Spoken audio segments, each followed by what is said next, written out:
symbol of growth, wisdom, and our deep appreciation.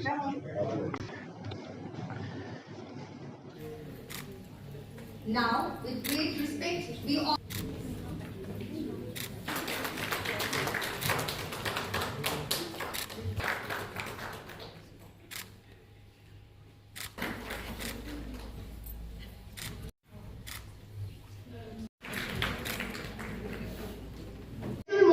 I now invite our respected healthcare youth. So, I'm here to present my views about governance and democracy.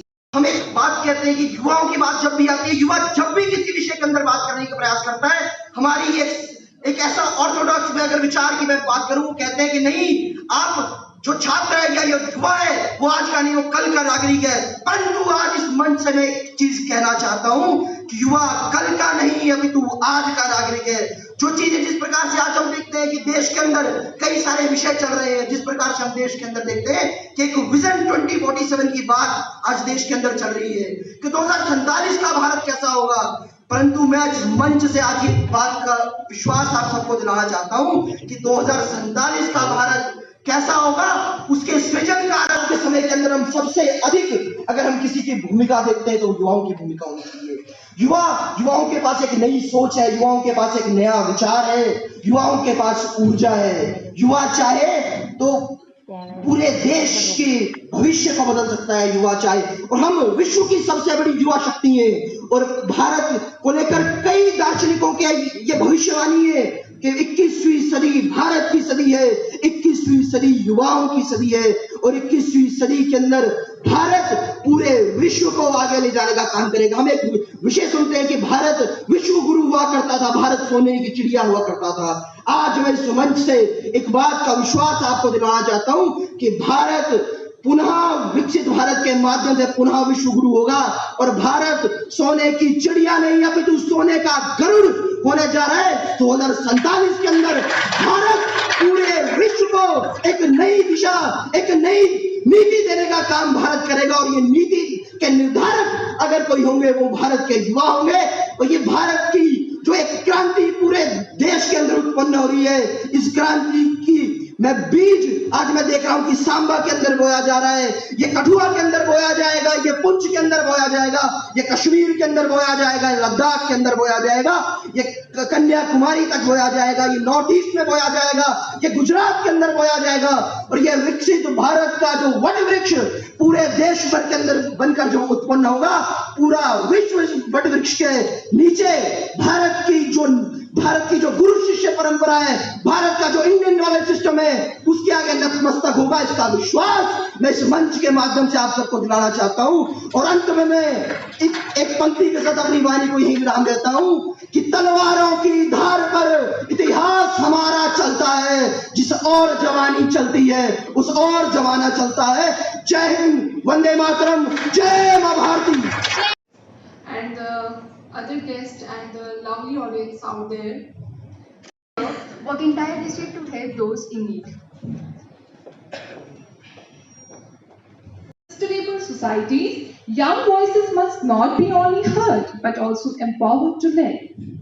So, as far as the governance and the democracy at the global level is concerned, the United Nations Sustainable Development Goals provide a powerful roadmap for this. In particular, Sustainable Development Goal number 16, Peace, Justice and Strong Institutions, they highlight the need for accountable governance and inclusive decision making at all levels. But achieving this is impossible without young people actively participating in political processes, policy development and community leadership. So the question is, why is youth involvement crucial? I appreciate Mansi ma'am, बहुत खूबसूरती से बयान किया इन्होंने, पंजाबी की बात की। फख्र इस बात का नहीं कि इनको पंजाबी आती थी और इन्होंने ये सोचा कि हाँ, now I am capable enough to transfer it to I pass it on to the coming generation. फख्र इस बात का है कि इन्होंने वो ऑनरशिप ली कि yes, I have to carry this legacy forward. This is the belongingness. This youth has to be responsible, have to take the ownership of the things. तब जाके ये बात बनेगी। वैसे मैं बताता जाऊँ जसलीन मैन को, उड़ा एड़ा ये से सहा मुझे भी आता है, मैं भी पंजाबी जानता हूँ, लिखना भी पढ़ना, और मैं छोटे होते पढ़ी थी मैंने। हाँ, गुरुद्वारे के बाद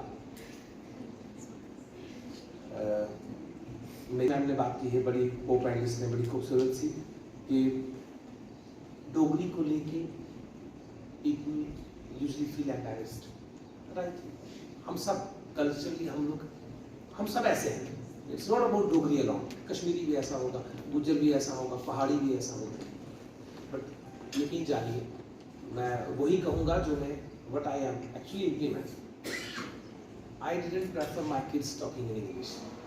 मैं अपने घर में वही बात करता हूँ जो नॉर्मली कर रहे हैं ऐसे, और मेरा कोई भी बच्चा ज़्यादा अंग्रेजी नहीं बोलता है, नॉर्मल है।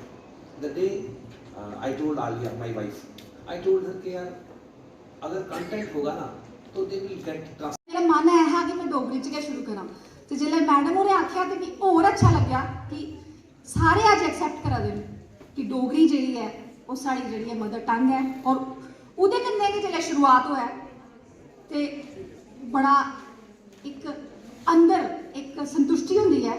ते मिगी लगदा है कि एह् जेह्ड़े बच्चे पिच्छे बैठे दे बड़े सारे जेह्ड़े ऐसे न जि'नेंगी थोड़ी शर्म आंदी होनी, मेरे ख्याल अज्ज मेरी स्पीच के बाद थोड़ा जिहा फर्क पौग। So, a very good morning and good afternoon to all of you rather, and I'm really so happy to be here again with you all.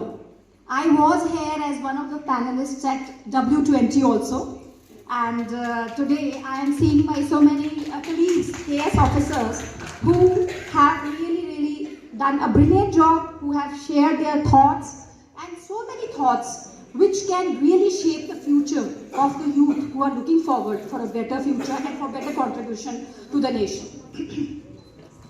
And now I will congratulate the Sri Ram School, Universal School, that they have really come forward to always work for the cause of the nation